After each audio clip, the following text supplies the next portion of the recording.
Hello everyone and welcome back to a new video. So this is the third tutorial on this Christmas in July junk journal. So I've made 3 junk journals, 1 for me, 2 for sale that will be on Etsy at the end of the month.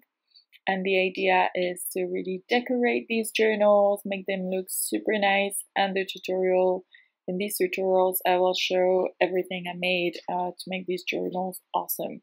So this tutorial is about a lot of different ways in which to make your Christmas junk journal unique and to really have some original decorations and decors inside it. The first idea is a little trim with yarn. For this you will need some yarn. Of course, I have used the Christmas colors I had at home. I had red and white. You will also need some scrapbooking paper from a paper pad, so it is pretty thick and easy to work with and won't tear too easily. And you will also need a pin punching tool, which we call poinçon in French, a big needle for yarn, and some scissors to cut the yarn. I also suggest using a ruler if you like to be precise and consistent, and also I made some kind of a cushion with a padded envelope in which I added some extra foam. This is useful because, as you see, we are going to punch the paper every 5 millimeters. In my case, you can of course change that measurement, do it every centimeter, every 3 millimeters, it doesn't really matter. It will only change the look, the final look on your paper. And what we're going to do is we're going to punch those holes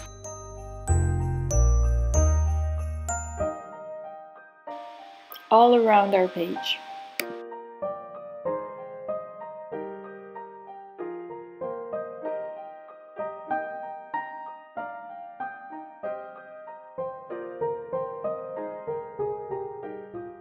And then we're very simply going to put the yarn into our needle and then go into those holes.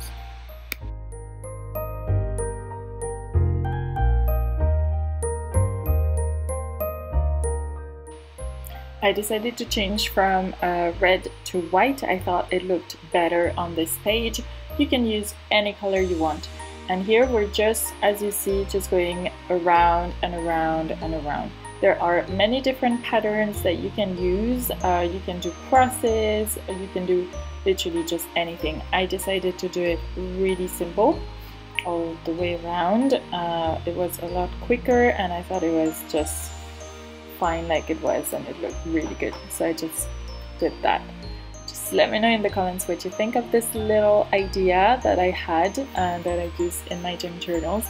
And just stay tuned for the next few ideas that are coming up.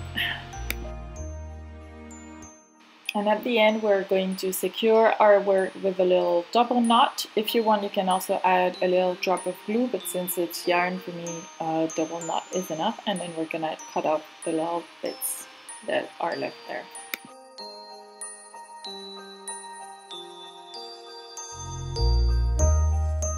And now for idea number 2. I really wanted to make cookie stars. So you know these cookies that you decorate for Christmas and they look really, really cute. I wanted to do that for my journals. And since I have 3 journals to decorate, I decided to make a template of a 6-point star so that it would be easier to make many different stars and not, you know, redo the whole drawing every time. So I used some cardboard, drew the star, and you can just print some templates online. There's loads. I just did mine with a compass and some mathematical and geometric diagrams because I really like to do that. But you don't have to. And then I am drawing and decoupaging the 3 6-pointed stars from a brown paper bag, because when we can reuse, why not just do that? And then I will be using the white gel pens that you see up there. I have a really thick one and I have a really thin one, and definitely prefer the thick one because it was a lot more visible. And then you can add some decorations to the stars. Of course, there are many different types of decorations that you can draw on your stars. I got my ideas off Pinterest. There's loads and loads and loads of different ones, and I really love this idea. I really love doing this because it really makes them look like cookies, and there's no Christmas without decorated cookies. You can also glue these on your junk journals, on the cover. You can make tuck spots out of them. Literally, you can do whatever you want with them. So this was my second idea. Let me know in the comments what you think, if you're gonna use them, if you think it's a good idea, if you have any ideas on how to use them in other kinds of journals and not just Christmas. That would be really cool. So yeah, just let me know, and we're moving on to idea number 3.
For idea number 3, I got my inspiration from Ruth's junk journal. It's the Journal Yours channel with double L. She adds plenty of embroidery, cross stitching, etc. to her junk journals, and I think it really adds a lovely touch.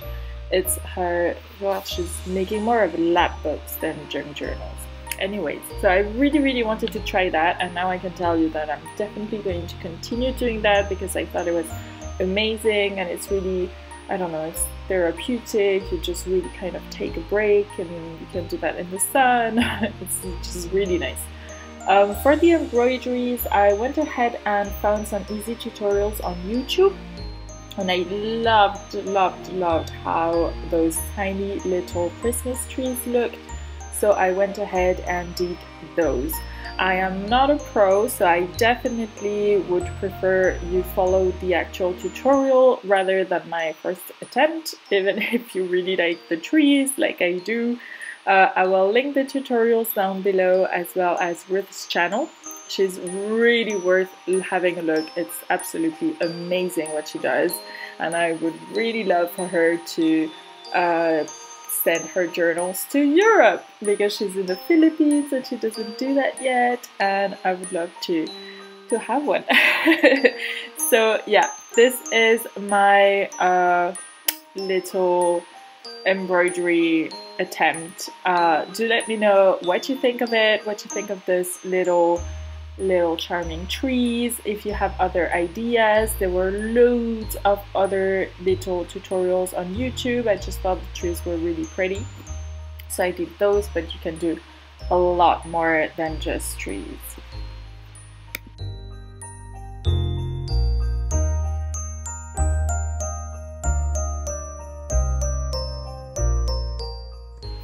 For the embroidery, I am using the usual embroidery thread you might find in any shop. And to add all these beads, and they're glass beads, they're rocaille in French, I am using a bead needle. These are really thin, so that you can actually use your beads with it, because otherwise most needles are a bit too thick, and the eye just doesn't go through the tiny little beads. So I recommend using those needles instead of normal ones, especially if you're gonna do this a lot. And I do really like to do some embroidery with beads. It looks really pretty. So that's what I recommend. And then I used a thread that looked a little bit like the beads I used. So I used white because I have a lot of silver beads or white beads and pretty light beads, so it didn't really matter, but you can just match your thread to the beads if you like. And this is it. I'm going to let you guys have a look. If this is boring for you, just move on to the next little idea, and yeah, I will see you then.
For idea number 4, I mentioned Ruth's cross stitching before, and that is exactly what I did. While I had done some embroidery before, I have never actually done any cross stitching, so that was a first for me. Honestly, I am really slow, and you guys would have probably died of boredom watching me, so I did most of my cross stitching off camera. On this little video, I am just adding some decorations on the Christmas ornament that you can see there. About the materials I used some regular embroidery thread that I found. I have tons of those and just trying to use them. I also found that piece of cloth that you see there in my stash. I have honestly no idea what it is, but it looked like cross stitching fabric to me, so I just used that.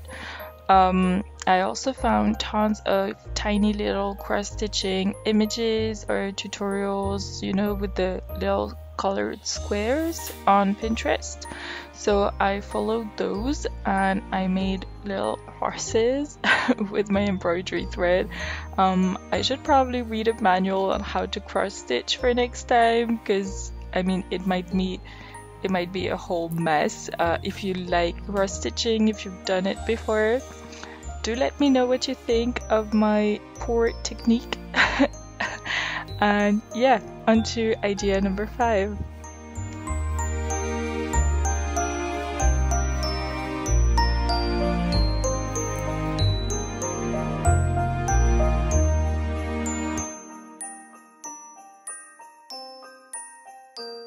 For idea number 5, I really wanted to add some cloth elements. In the next video, I will show you another idea I had, but it was really hard to make little items to sew or glue onto my pages as decorations with cloth, especially with the glue going through the fabric, and I didn't like that.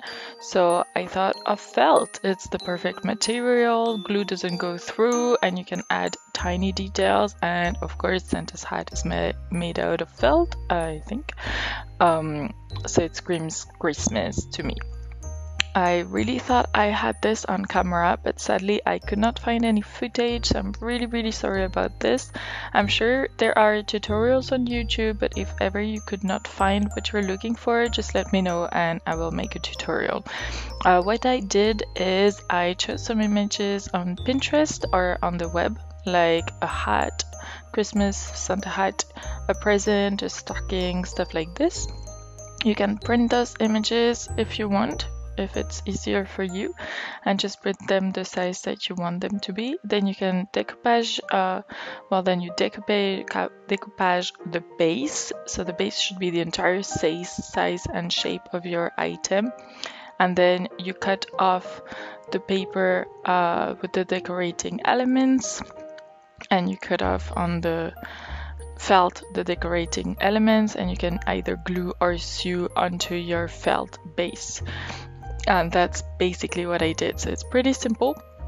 Let me know if you can't find a way to do that and I will just do it. And it's definitely something I will use in other journals as well, because it's really simple. You can do pretty much anything you want, and I think it's pretty pretty. So yeah, moving on to the next idea. Idea number 6. I really love dangles on my pages and my junk journals, and this overly decorated vintage Christmas junk journal definitely needed some of those. So I found some silver star charms that I used, but that was just not enough, so I decided to make some other dangles. The first ones I made are with beads. The simplest one and by far my favorite is the candy cane. So on a headband I intercalated, is that even a word? Intercalé, some red and white beads, and then I shaped it all like a candy cane. So really simple. For the snowflake, the Christmas ornament, that little blue thing, and the Christmas tree, which is more green, it was a bit more complicated, so I followed tutorials from Pinterest and YouTube. By the way, I'm really interested in your opinion here. Do you think the ornament and the tree actually look like an ornament and a tree? I have my doubts. And lastly, to finish up this video, I want to show you this little Fimo or polymer clay ornaments I made. I did these a long time ago for a bracelet, like a Christmas bracelet, and I thought this was the perfect place for them to be. Again, I am sure there are plenty of tutorials on YouTube and Pinterest, but let me know if you don't find what you're looking for and I will see what I can do. My favorite here is definitely the Christmas tree because it is very simply a tiny cone with a trunk and some ornaments. So it was really easy to make and I think it looks just beautiful. Let me know what you think. And again, thank you so much for being here with me. I love seeing your comments and everything, so don't forget to like and subscribe and comment, and I will see you in the next video. Bye guys!